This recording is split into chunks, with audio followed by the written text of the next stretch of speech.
ജമ്മു കാശ്മീരിലെ പഹൽഗാമിലെ ബൈസറിലുണ്ടായ ഭീകരാക്രമണത്തിൽ കൊല്ലപ്പെട്ടവരുടെ എണ്ണം 28 ആയിട്ടുണ്ട്. ജമ്മു കാശ്മീരിലെ പഹൽഗാമിലുണ്ടായ ഭീകരാക്രമണത്തിന്റെ പശ്ചാത്തലത്തിൽ സൗദി യാത്ര ഒരു ദിവസം വെട്ടിച്ചുരുക്കി പ്രധാനമന്ത്രി നരേന്ദ്രമോദി ന്യൂഡൽഹിയിൽ തിരികെ എത്തി. മുൻ നിശ്ചയപ്രകാരം ഇന്ന് രാത്രിയിലായിരുന്നു പ്രധാനമന്ത്രിയുടെ സൗദി യാത്ര അവസാനിക്കേണ്ടിയിരുന്നത്. ദേശീയ സുരക്ഷാ ഉപദേഷ്ടാവ് അജിത് ഡോവൽ പ്രധാനമന്ത്രിയെ സ്ഥിതിഗതികൾ ധരിപ്പിച്ചിട്ടുണ്ട്. ഡൽഹിയിൽ പ്രധാനമന്ത്രിയുടെ അധ്യക്ഷതയിൽ ഉന്നതതല യോഗം ചേരും. അതേസമയം നിരവധി പേരാണ് ഇപ്പോൾ രക്ഷപ്പെടലിന്റെ കഥകളും പറഞ്ഞ് രംഗത്തെത്തിയത്. നിരവധി വിനോദസഞ്ചാരികളാണ് ജമ്മു കാശ്മീരിലേക്ക് എത്തിക്കൊണ്ടിരുന്നത്. ഈ ഒരു സമയത്തായിരുന്നു ഇന്നലെ വെടിവെപ്പുണ്ടായത്. അതേസമയം രക്ഷപ്പെടൽ കഥകൾ പറഞ്ഞ് ഇത്തരത്തിൽ നിരവധി പേരും രംഗത്തെത്തിയിട്ടുണ്ട്. അതേസമയം ഒരു വീഴ്ചയിലൂടെ തങ്ങളുടെ ജീവൻ രക്ഷപ്പെട്ട കഥ പറയുകയാണ് കണ്ണൂർ തളിപ്പറമ്പ് സ്വദേശിയായ സുദാസ്.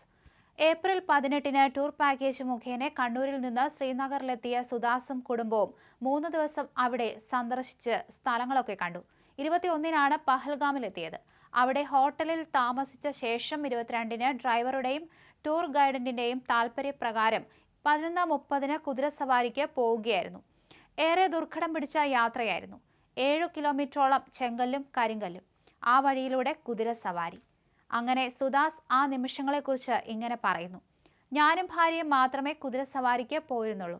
മകൻ താഴെ തന്നെ കാറിൽ വിശ്രമിച്ചു. കുതിരയുടെ കയറിൽ മുറുകെ പിടിച്ച് മാത്രമേ ആ വഴിയിലൂടെ യാത്ര ചെയ്യാനും പറ്റുമായിരുന്നുള്ളൂ.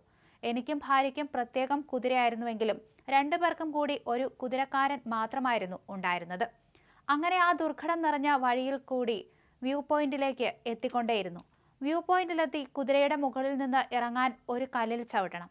ഞാൻ ഇറങ്ങുന്ന നേരം കുതിര മുന്നോട്ട് കുതിച്ചപ്പോൾ ചവിട്ട് മാറിപ്പോയി. ഞാൻ ചെളിയിൽ വീണു. ശേഷം വ്യൂ പോയിന്റ് കാണാനോ അവ ആസ്വദിക്കാനോ സാധിച്ചില്ല. ആ സമയത്താണ് അവിടെ ആക്രമണം ഉണ്ടായത്. ഇതൊക്കെ ഒരു രക്ഷപ്പെടൽ കഥയായി മാറിയിരിക്കുകയാണ്.